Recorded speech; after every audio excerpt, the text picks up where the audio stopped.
Hello everyone, welcome to the Confessional. I'm your host, Calvin Pong. It feels weird to say my own last name to everyone. Anyways, have you ever had a secret? He's like, smell my butt. And you feel like you need to tell someone. You need to get it off your chest. But every time you're this close to telling your friend, you feel like your heart is racing. Your heart is pounding so fast, like it's pounding out of your chest, that your throat is tightening. And then you just couldn't get any words out of your mouth. Because you know damn well what's coming next after you tell the secret. It's much more than you can handle. But don't you worry, I got you covered. This is what this channel is all about. I've been told that I have this influence on people where they feel comfortable enough to tell me secrets. The kind of secrets that you would only entrust in a friend that you've known for years. I have to admit, sometimes the secrets can be a little TMI, but I really enjoy and really appreciate that they feel comfortable enough to do that. And maybe this is universe's way of telling me that this is what I should be doing. So here we are.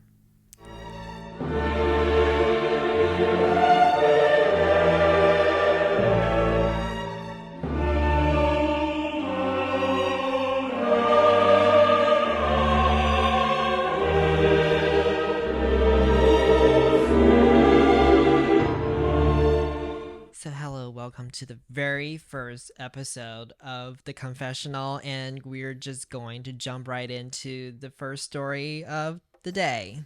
So this first one is kind of fun. But the title is "A Sweet Girl Wrote Me a Sweet Rejection Text. I saved it." And I've been using it to reject other girls. Okay, and then he goes, "A couple of months ago, I went out with this very sweet girl.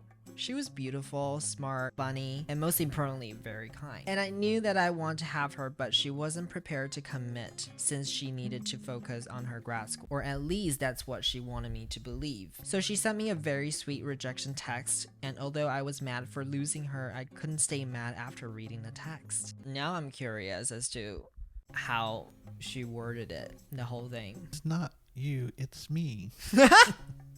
That's a very typical one, but and usually I don't think most people take rejection pretty well. Yeah. From my experiences, they don't take it very well, and I just get tired of explaining everything to them. I'm not responsible for that. But I guess this girl is pretty sweet because she wrote a long ass letter. I saved it, and I have been using parts of it to reject girls I no longer want to date. I feel like that's very smart. It is smart. So here's parts of the rejection text. After some thinking, I think it's wisest that we not continue talking. And I don't want you to wait for me because I don't think that's fair for all of you. For all of you? What am I talking about? I don't want you to wait for me because I don't think that's fair at all to you. Especially if it ends up being the case that I move back to redacted. Which is a very real possibility, and which is why I don't want to claim any certainties about the future. Wow. Claim certainties. And now he said, I usually use the part below the most after editing and removing some details, and yes, I wrote her a poem. Following is the edited version. No matter what happens, I want you to know that I have truly enjoyed our time together, and I'll cherish it and the poem you wrote for me forever.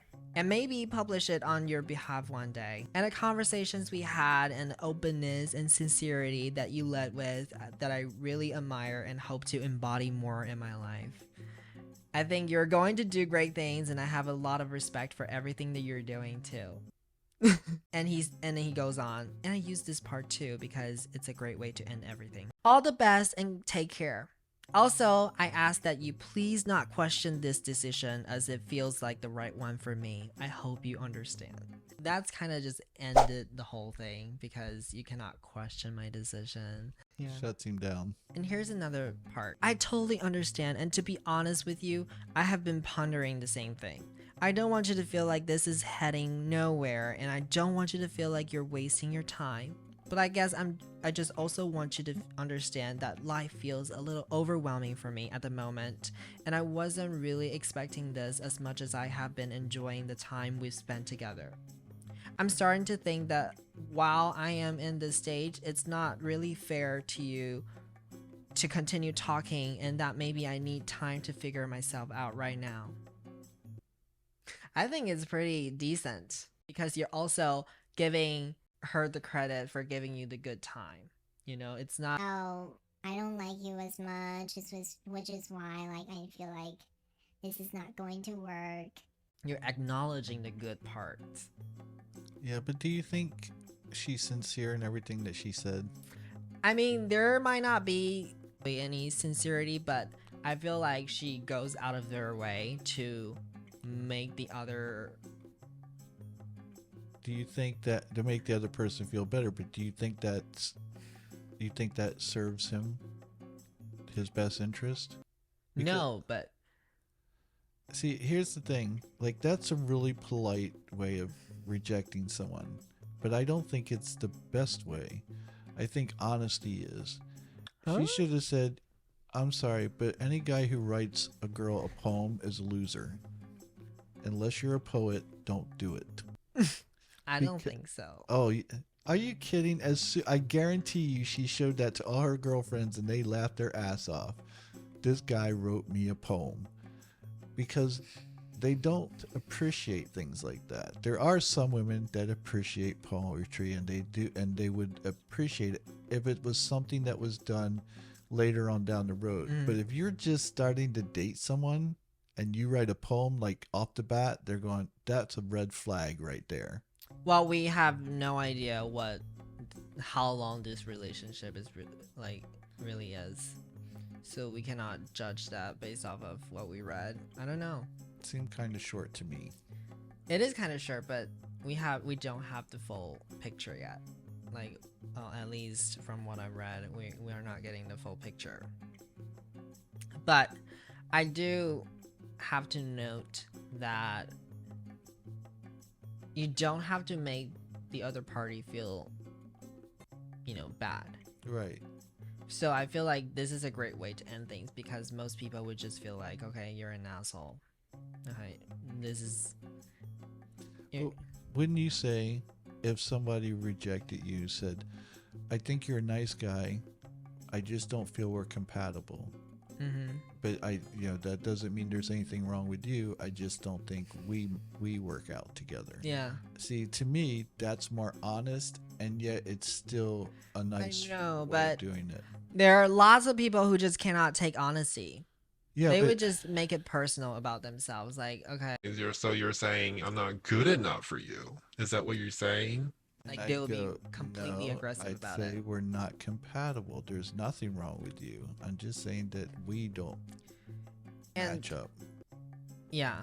So you're only talking about negative things. So it would make it very personal. And for those people who, But you haven't mentioned any negative things. You're just saying. but you're you say not compat- compatible. Yeah, But in well, what that way? might be, you might be gay, I might be straight. We're not compatible. It's like, Yeah. there's no right or wrong. There's no negative there. It's just we aren't compatible. Yeah, but not many people take that in good faith.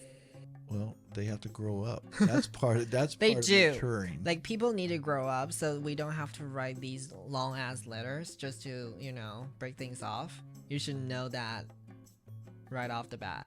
See, Yeah. if someone wrote a letter like that to me, I would go, "Wow, I really messed up." Because if they went out of their way to make me feel that good about breaking up, it means that they're concerned that I might not take it well. Yeah. So that says more about me, of going, "Oh, I must not be very self-aware of how I act around others, that I would make them feel like they have to write this long letter so I don't go off on them." So there really isn't a perfect way to do this, because everyone is different. Everyone take things differently. For me, I'll just go, okay, I get the hint. I don't need a lot of long ass letter to be Right. Yeah. I would almost feel like it's a sales letter trying to Yeah, you're sell trying me to. on something. Yeah. Yeah, like, oh, Yeah, you're trying to convince me it's not me, it's it's you. you exactly, which is Yeah. the short, it's a long way of just saying that's it. But it also makes you feel like, oh, I cannot be mad because she does like something about me. He does like something about me. So it really just isn't I would because of find it me. insulting. Yeah, me too. I don't know, like, but I think to most people they would feel like, okay, it makes sense. And the like the effort that you put in the letter kind of counterbalance it all. I just think I will always say this. I always think honesty is the best way to go, and It is. but not. You don't have to be like just. You don't have to be brutal about it. It truly is. Moving on to the next story. Okay, this one is a little bit triggering.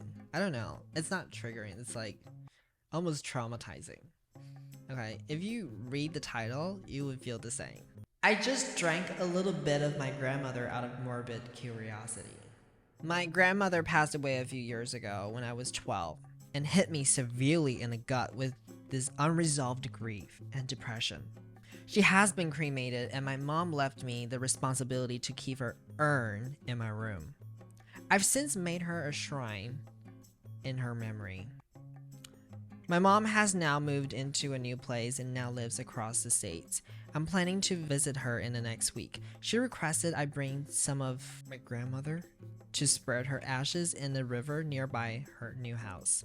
Usually she likes to do this when we find a new place or a beach to take a little bit of someone we held close to our memory. Now, this is the first time I've touched the urn. It's never been opened since her cremation. I and my mother are very spiritual people, and we have the irrational fear that touching the urn somehow will cause some form of hex or misjudgment on my part, so I've never touched it. But I cannot take the entire thing with me, so I opened it and poured some into a tightly closed jar to take with on a trip. In order to get the ashes out, I used a smaller measuring cup to accurately get a portion out of the container. With this, a film of residue was left in a smaller jar, and my extremely emotional, vulnerable state and morbid curiosity. When I went to wash out the small jar, I took a few sips from the murky water. I'm not a very judgmental person, but I'm just saying. I'm just saying that's kind of fucked up, bro. I've since put the urn back in its place. I refuse to look in my grandmother's direction. I feel so conflicted. This grief is coming back, and now I feel a heavy sense of guilt and weight, like a children who accidentally broke a vase. Oh, that's way serious than that. Ain't nobody drank her grandma. I'm not sure if I'm overreacting or I truly just did something bad. Parts of me wish I never did this and told my mom I couldn't promise her wish. The other part of me is conflicted with the immoral action that I committed a meager act of cannibalism. Would that fit into the definition of a cannibalism? No. See, here's the thing. Like, it's gross. I don't know why you would do it unless he just wanted to have his grandmother inside of him, which is kind of weird. But it's not an immoral act. He's taking it It's too far. It's just gross. It's like something you wouldn't do, but it's not like you're gonna go to hell for it unless your grandmother says. well, now that you have your grandmother inside of you. Just the sound of that is gross. That's even grosser. Why would you do that? Because if I have something in my hand, let's say a drink, I would smell it first. That's it. That's your first instinct, right? Because you want to smell it first to see if it's actually edible or pleasant. Yeah, you just have to remember, first off, he's very religious. Number two, he was very, very, very close to his grandmother. So imagine someone that you loved, like you loved them more than anything in the whole world. Just imagine one person that you love that much, and maybe you want them to be part, like in some way you think that by partaking of this, that they'll always be with you. No. No. Just so you know, I'm not gonna drink your ashes. Never. Never. I'm never drinking that. I'll probably die first. I don't know. Who knows? Who knows what the future holds for me? I might drink your ashes. Depends if they're sweet or not. Probably bitter. And salty. And spicy. Because that's who I am. I'm spicy, salty, sassy, a Bitter. bitch. Bitter. Then he said, if it's even considered to be that anymore, I'm lost, I'm confused, and now thrown back into a state of grief, as if a part of me, my very dead grandmother, has risen from the dead and has come back to haunt me for this stupid action. Yeah, I That's- don't think his grandmother, if she's somewhere in heaven or something, I don't think she cares. I think she might even find it endearing. Like, oh, he loved me so much that he wanted. That's me so to be with cute that you want to drink She would my just- ashes. she the would just murky wanna- water. him. Pinch his cheeks or something. Despite all this, I want to know what it smells like, what it tastes like. So if it smelled good, see, you just said I want to know what it tastes like. Because I personally don't want to try it, but I would want to know, like, why did you never mention, like, how did it taste? Why would you decide to put it in your mouth and then you decide to swallow it? Because that's a separate thing. Because you can be like, that's so disgusting, and you spit it out immediately. You feel like this is a dumb But he didn't do that. thing. Yeah, but you didn't do that, so that must mean, like, it doesn't smell like anything. It's just, like, very earthy. It's a human instinct. You smell it first, and then it passed the smell test. Then you put it in your mouth, and then if you feel like, oh, this is disgusting, you spit it out. But he doesn't. He passed 2 tests before he decided to swallow it. Or maybe So- he just figured to swallow it because spitting out grandma into the sink would be. So this is like considered a disrespectful act. If you spit her into the sink, she Yeah, might think so. She might be like, "Oh, you didn't like my ashes." She feels offended, Yeah, and she just goes down the drain. it's like you never spit out my cookies that I cooked for you. Oh my god. So I want to know what you guys think. Is it a normal thing to do? Is it? Oh no, I shouldn't have asked this because this is not normal. But Is Does- it okay? does grief make you do that kind of level of shit? So I haven't gone through many griefs before. I think well, my grandmother just passed away. My cousin, so the first son of the family, has to carry her ashes, her urn. I don't know, I just feel like I wouldn't even want to go near it because for some reason it's out of fear. I wouldn't even dare to open it or let alone drinking it, let alone smelling it. A certain type of stigma around dead people or their belongings. Well, he didn't really have a curiosity about any of this until he opened it because he was gonna take some to his mother. So it's not like this was something that was weighing on his mind and thinking, "Oh, I think I want to drink grandma one day." It just, But I know it's not normal, but is it normal that grief would do that to someone? grief will do a lot to people. To what extent? I think it's important to note that it's not immoral. It might be not be normal. I think it has nothing to do with morality. No. Yeah, it has something to do with your, I don't know, mental state. Like you're not in the right headspace. I think that's just a red flag. That's telling you, okay, you have some unresolved issues. You need to seek help from the professionals. I think personally, that to me is a red flag, and it's kind of like the last straw. If you do that, then you definitely need to seek help, because sometimes I feel like those unresolved feelings will eat you alive. Like he said, he feels like his grandmother is like haunting him. So if you guys are feeling this kind of grief, I think it's best to, I'm not just like brushing it off and just say, okay, let's just go to therapy or whatever, but it's an indication that you need therapy, and obviously you've done everything that you can do to go through that, but you couldn't. So you need to know when to ask for It's help. not something you ever really get over, but you can get past.